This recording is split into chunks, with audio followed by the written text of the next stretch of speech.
ఈ చిలకలూరిపేట ఒక ఆడపిల్ల రావాలంటే ఏ వ్యభిచార పాపం చేయటానికి పోతుందో అనుకుంటున్నారు చుట్టుపక్కల గ్రామాల వాళ్ళు.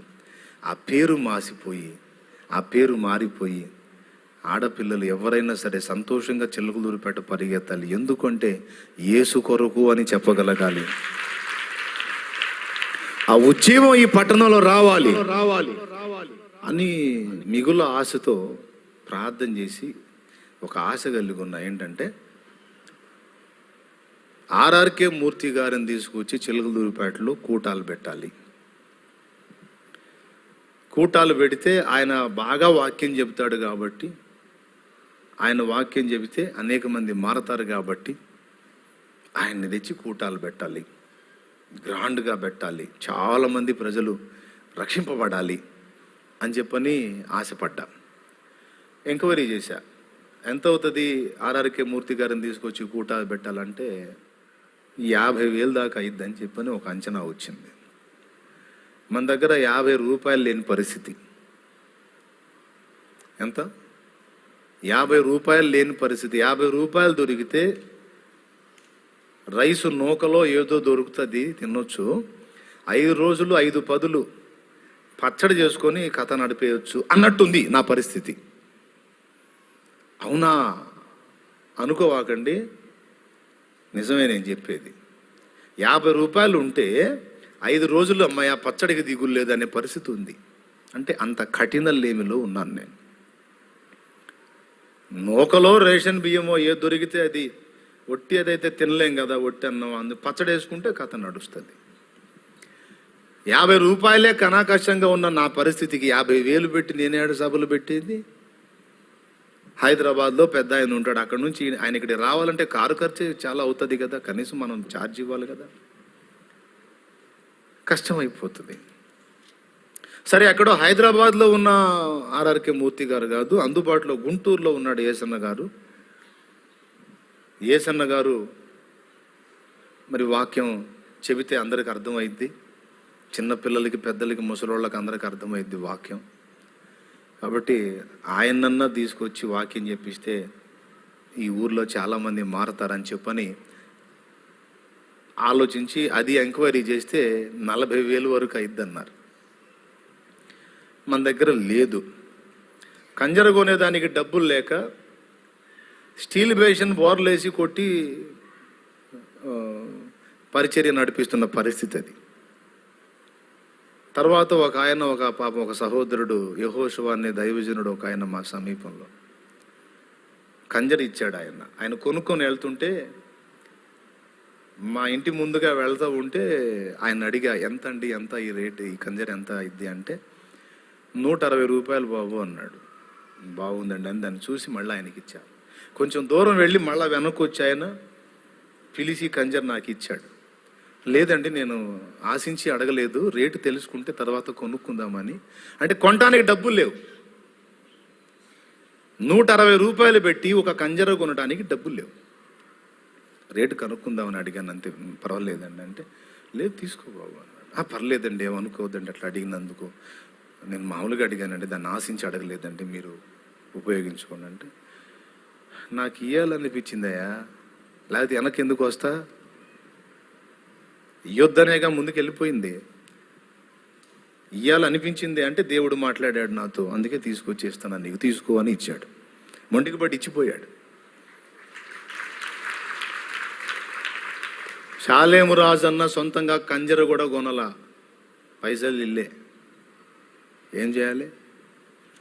ఆ కంజర సైతం దేవుడే తన దాసుని ద్వారా నాకు ఇప్పించాడు. ఆ పరిస్థితుల్లో నేనుండి మరి కూటాలు పెట్టి నేను ఎక్కడ 40,000 50,000 తెచ్చి నేను పెట్టేది, ఎక్కడ సాధ్యమైంది? అయితే నిరాశ వచ్చింది. ఇంకా సేవకులు వచ్చి చెప్పరా, ఈ సమాజం మారదా, ఈ ప్రజలు రక్షింపబడరా, వీళ్ళ పరిస్థితి ఏంది, ఇక్కడ ఉజ్జీవం రాదా? ఏడుపు వచ్చింది. చాలా రోజులు ఏడ్చుకున్నా, నిరాశ ఆవరించింది. అయితే దేవుని పరిశుద్ధాత్మ నన్ను అక్కడే కూర్చొనిలా భక్తుల చరిత్రలో చదివే పుస్తకాలు తెచ్చుకొని చదివితే వాళ్ళ రోజులలో వచ్చిన ఉజ్జీవాన్ని గురించి చదివా.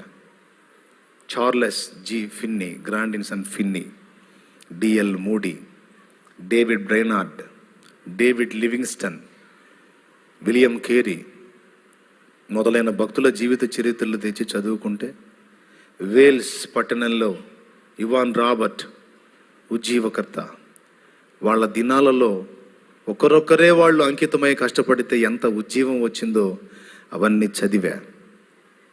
వాళ్ళు ఎక్కడ నియమం తప్పి పోరాడాల, నియమం ప్రకారం దేవుని శక్తి మీద ఆధారపడి దేవుని కృప పొందుకొని దేవుని శక్తితో పరిచర్య చేసి ఆత్మలను క్రీస్తు కొరకు యథార్థంగా సంపాదించారు. ఎక్కడ వేరే పొరపాటు మార్గంగా వెళ్ళాలా, తప్పుడు పనులు చేయాల.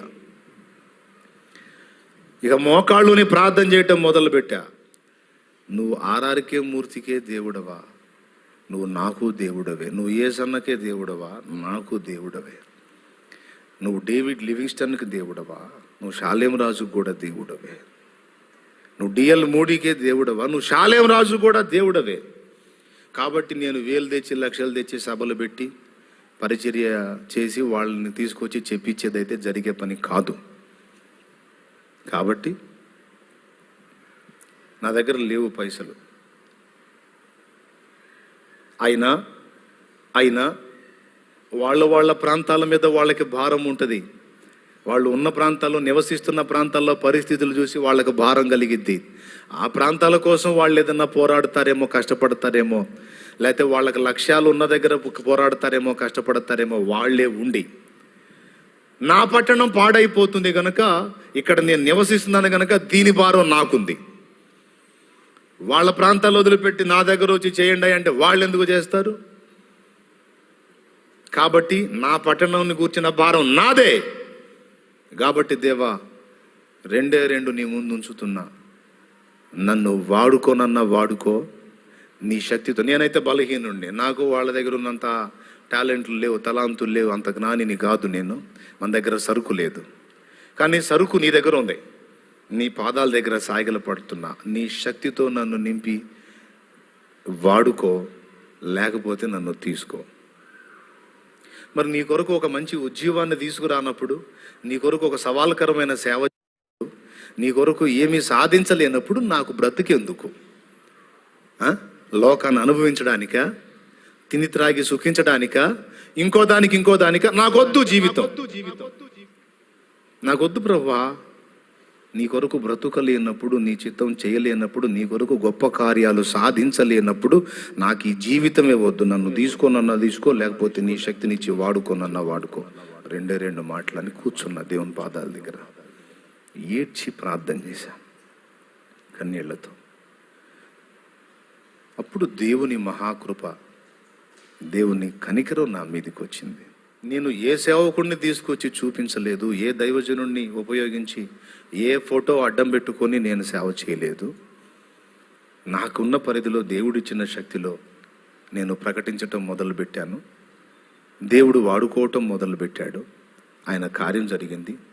ఈరోజు కాస్తో కూస్తో దేవుని పని పట్టణంలో జరిగి, దాదాపు దేవుని కృపను బట్టి, గొప్పతనం కోసం కాదు కానీ దేవుని మహిమార్థమై చెప్తున్నాను, చుట్టుపట్ల 160 గ్రామాలలో నుంచి 5 రాని, 10 మంది రాని, 4 రాని, 20 మంది రాని, లేకపోతే 50 మంది రాని, చుట్టుపక్కల మొత్తం ఎన్ని గ్రామాలలో నుంచి ప్రజలు గ్యాదర్ అవుతున్నారో అని ఒకరోజు లెక్కేస్తే 160 పైచిలుకు గ్రామాల్లోంచి ఒక సండే ఆరాధనకి ప్రజలు గ్యాదర్ అవుతున్నారు.